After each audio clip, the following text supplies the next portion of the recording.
Why hello everyone and welcome to my channel. Now usually on this channel I like to review the cult classics and such, and I don't really tend to review films that are newly released, but this one is not a theatrical film, so I will do it anyway. Bong Joon-ho is a very famous South Korean director who is responsible for many films you may know, such as Snowpiercer or The Host. His films are often very unpredictable, and they like to play around with different tones. Just a little while ago, Netflix released Bong Joon-ho's newest film, and it is no exception, and that movie is OKJA. OKJA is about a young girl named Mija who befriends a genetically enhanced super pig. And when I say pig, it's more of like a giant bumbling hippo, but an evil corporation known as Mirando declares it to be the best super pig and takes it back to New York to be processed. Mija chases after it, and she meets up with a resistance willing to help her. As you can probably tell from the description of this movie,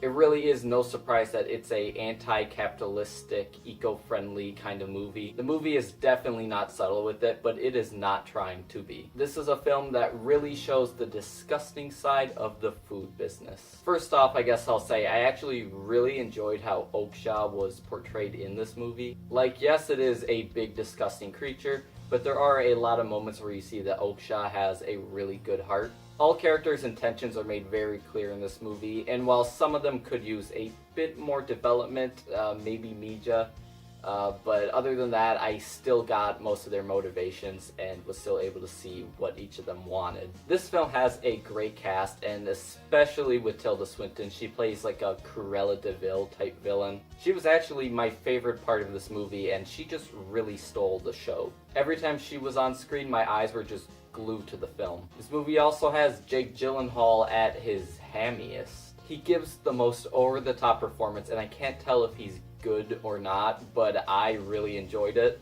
and I think that's exactly what they were going for. But this movie's biggest challenge is its ability to balance out the tone. From just hearing about this movie, you would probably think it's a film for little kids, but it's actually got a lot of F-bombs and some extreme animal violence. One second it's poop and fart jokes, the next you got a disturbing scene with pig rape. But I think that it's really well balanced actually, because it kind of knows exactly when to change tone.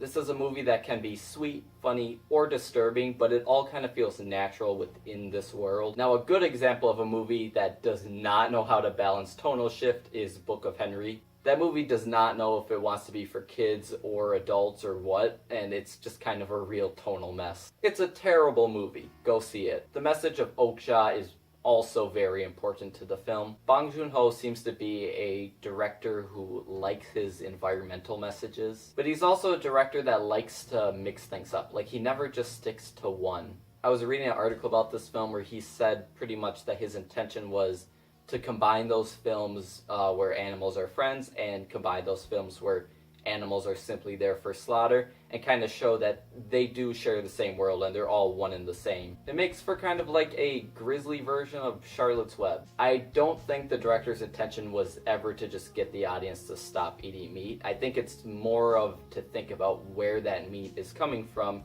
and it's also about capitalists and the things that they hide from us. I mean, if meat did not taste so good, I would definitely stop eating it, but I can't help it. I think even Bong Joon-ho realizes that. It is something of a miracle that this film was picked up by Netflix.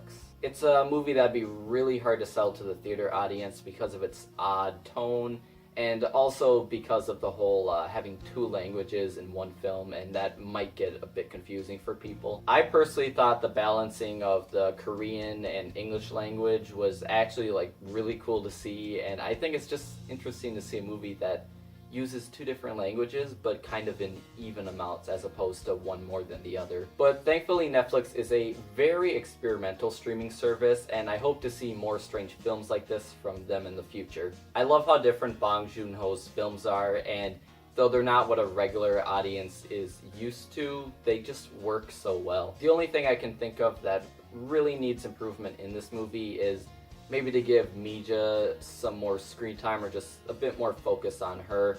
But that's kind of a small complaint because all the stuff where they focus on like Tilda Swinton or the Resistance I also really enjoyed. And though I did really enjoy this film, I can see a lot of people being kind of turned off by just the strange tone of it. But if you are open to something brand new and fun, then definitely check it out. That's all for now. Thanks for watching, and goodbye.